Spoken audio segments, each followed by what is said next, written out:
ஒண்ணுமே கிடையாது. ஐவிஎஃப்ங்கிறது செயற்கை கருத்தரித்தல். டெஸ்ட் டியூப் பேபி கிடையாது. அதோட அப்கிரேடட் வெர்ஷன் தான் இன்னைக்கு நம்ம சொல்லிட்டு இருக்கிற ஐவிஎஃப்ங்கிறது. இப்போ பிஃபோர் 30க்குள்ளேயே நிறைய பேர் ஐவிஎஃப் ட்ரீட்மெண்ட் பண்ணிக்கலாம் அப்படின்னு நினைக்கிறாங்க. இது சரியா? என்ன காரணத்துக்காக அவங்க அவ்வளோ சீக்கிரத்தில் வந்துடுறாங்க? கொஞ்சம் வெயிட் பண்ணலாமே அப்படின்ட்டு பார்க்கும்போது,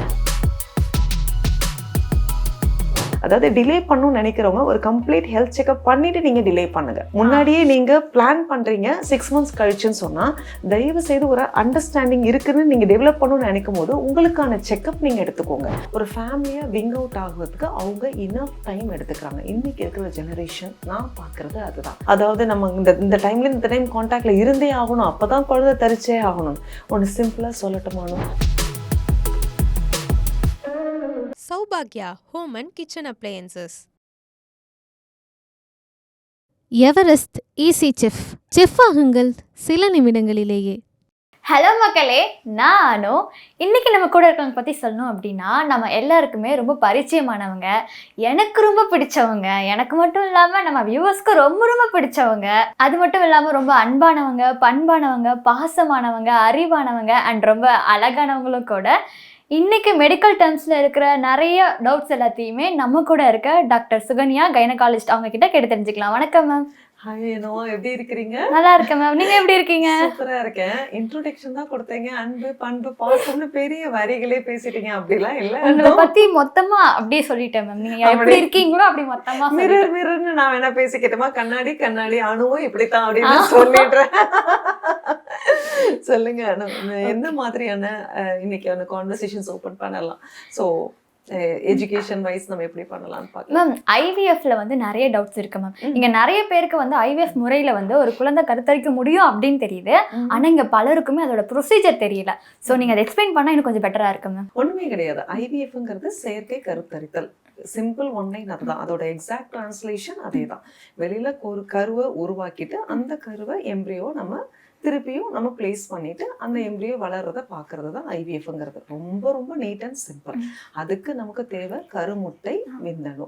உயிரணுக்கள் 2 பேர்களிலுமே நம்ம வெளியில எடுத்து அதை கருவை வெளியில உருவாக்கி அதை ஃப்ரீஸ் பண்ணி வச்சு திருப்பியும் நம்ம கரெக்டான என்விரான்மெண்ட் திருப்பியும் அந்த மதர் டு பிக்கு கொடுத்து அவங்களோட சைக்கிள்ஸை ரெகுலேட் பண்ணி அவங்களுக்கு கரெக்டான அந்த யூட்ரைன் பெட்டை நான் குஷன்னு சொல்வேன்.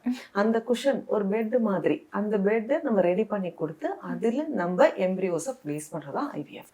ஒன்லைன் பார்த்தீங்கன்னா வெளியில் பேபியை ஃபார்ம் பண்ணிட்டு டெஸ்ட் டியூப் பேபி கிடையாது. அதோட அப்கிரேடட் வெர்ஷன் தான் இன்னைக்கு நம்ம சொல்லிட்டு இருக்கிற ஐவிஎஃப்ங்கிறது.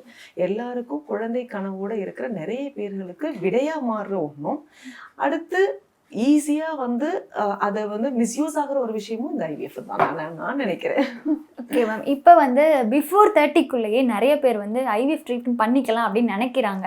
இது சரியா? என்ன காரணத்துக்காக அவங்க அவ்வளோ சீக்கிரத்தில் வந்துடுறாங்க? கொஞ்சம் வெயிட் பண்ணலாமே அப்படின்ட்டு பார்க்கும்போது, அதேதானோ லைக் என்னன்னு கேட்டிங்கன்னா, அவங்க முன்னாடி திருமணம் ஆகிறது ஒரு ரீசன், ஏர்லி மேரேஜ். அப்போ உயிரணுக்கள் நல்ல ஃபார்ம் ஆகி மெச்சூரிட்டி இருக்காமல் இருக்கிறதுக்கு ஒரு ரீசனாக இருக்கலாம்.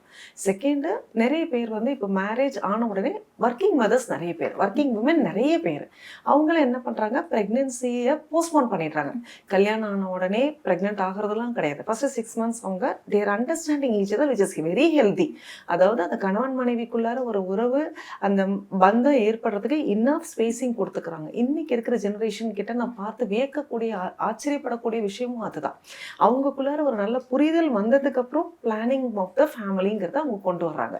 குடும்பத்தை விரிவாக்குறதுக்கு அங்கதான் முயற்சி எடுக்கிறாங்க. அவங்க ஃபினான்ஷியலா ஸ்டெபிளைஸ் ஆகுறது ஒரு பக்கம், அவங்க ஜாபை ரீடைன் பண்ணிக்கிறது இன்னொரு பக்கம்.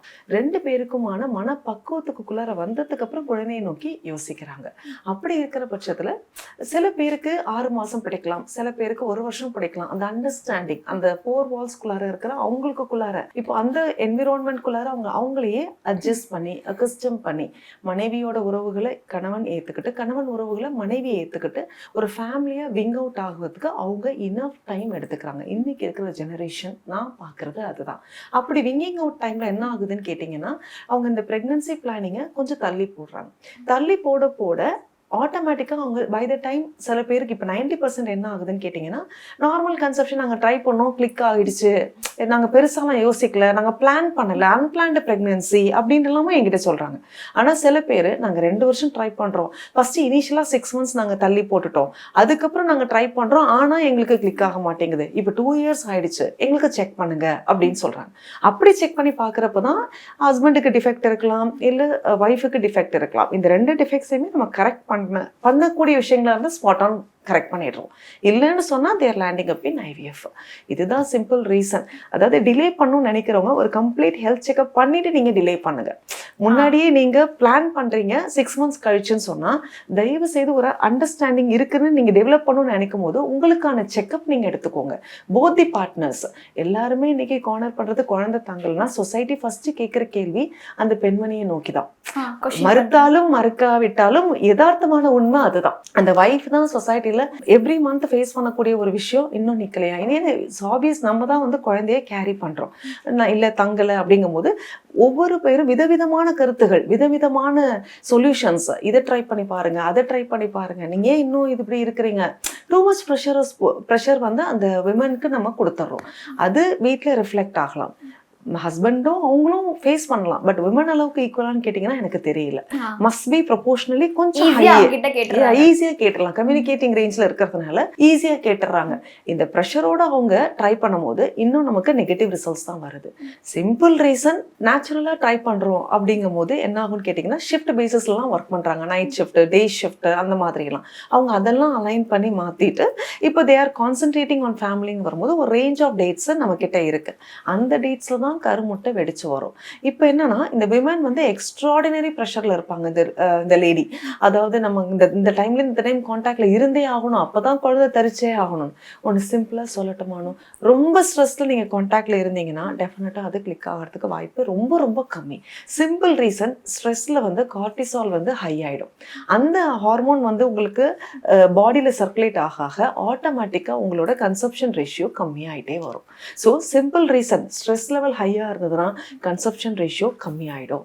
ஸோ எது நேச்சுரலாக இயற்கையாக இயல்பாக நடந்துக்கிட்டு இருந்த ஒரு விஷயம் இன்னைக்கு நம்ம செயற்கையாக வெளியில் நம்ம ரெடி பண்ணி கொடுக்குறோங்கும் போது இமேஜின் அவங்களோட வால்யூம் ஆஃப் ஸ்ட்ரெஸ் லெவல் 2 பேருக்கும் இது கண்டிப்பாக கிளிக் ஆகிடணும், நான் என்ன வேணாலும் நான் ட்ரை பண்ணுறேன், எனக்கு ஒரு குழந்தை கிடைச்சா போதும் இப்படிங்கிற வைடான ஒரு நிறைய கேள்விகளுக்கான விடையாக இதை நோக்கி வரும்போது அவங்களோட stress level will be rocket high.